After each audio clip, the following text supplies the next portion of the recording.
Good morning, first grade. So we are going to go over a story today, and we're going to talk about visualization.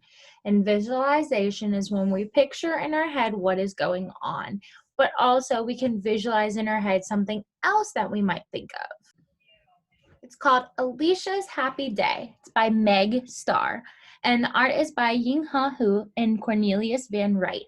So remember, in a book, an author is someone who writes the words, and an illustrator is someone who draws our illustrations or our pictures.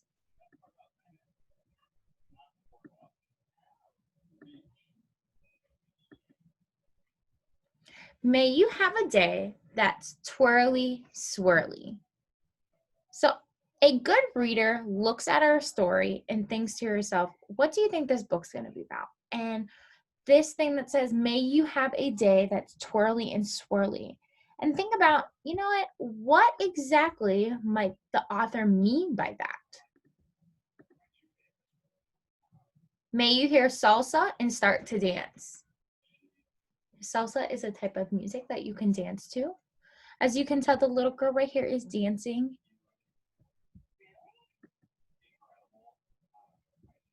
May the flags all fly for you. And if we look over here, the little girl is looking at all kinds of different flags.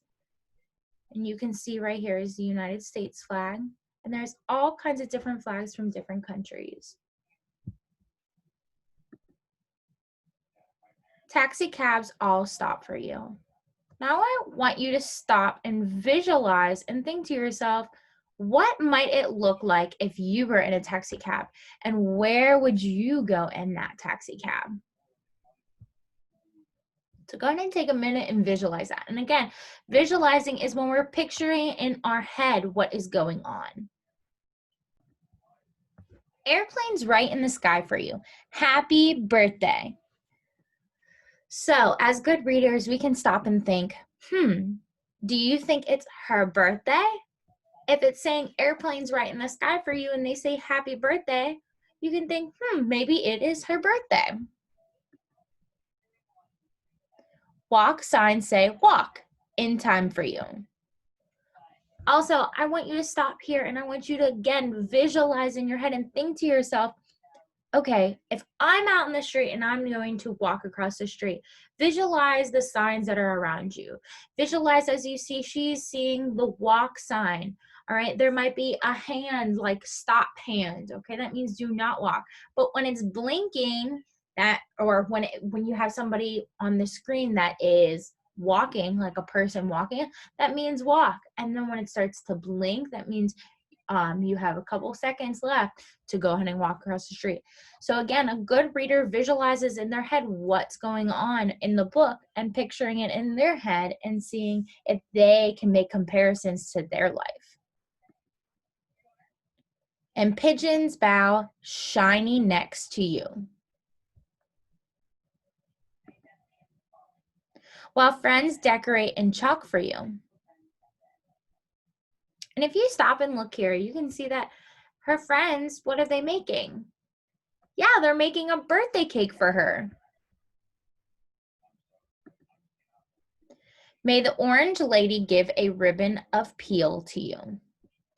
So as you can see here, she's making different things out of oranges. And these oranges, she uses the peel and she actually gives the ribbon of the peel to the little girl. And the icy man say, helado de coco for you. And thinking about, what do you think he's saying to her? If you look at what he's handing her, what is he handing to her? Yeah, an ice cream cone. And I want you to look at her expression on her face. Do you think she's excited about that ice cream cone? May Mommy and Poppy hug you. Titi Penelope sing to you. Baby and Novel give his Bobo to you. Think about that. What do you think a Bobo is? Looking at the pictures, a good thing a good reader does is they look at the pictures in case they don't understand things that are happening or they're reading in the book. And the illustrations mostly help you. So a bobo is like a binky that you would have when you're a kid, when you're a baby. May you laugh as loud as you want with no one to stop you, because all of us, we're all for you. That's why we sing happy birthday to you. In the end, we ended up figuring out that it was her birthday, and they all came together to say happy birthday to her. And at the end, it just has like a little song for it. So now what we're going to do is we're going to talk about some visualization, and we're going to think about back into the book and some things that we visualized about that. All right, and I'm going to go ahead and switch over. Give me one second.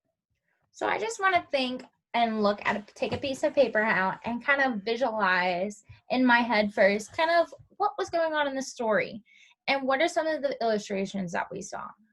So I want you to take a minute to think about that and visualize in your head again and kind of recall the events that happened in the story.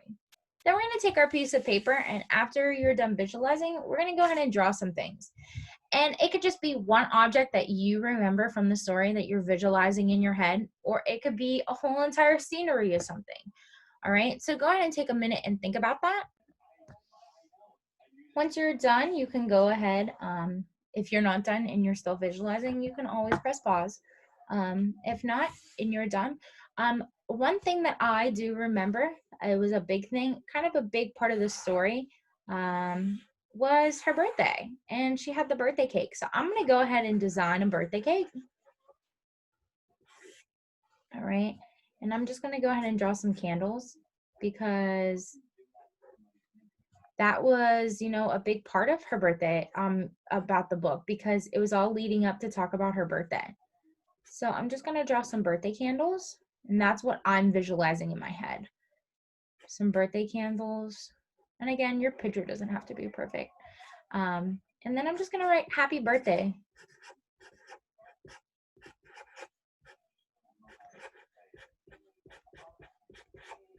Right, happy birthday. And then I also do remember that there was an airplane up in the sky. Now, this might not look so great, but that's my airplane. And then it had like a string, and it was saying happy birthday.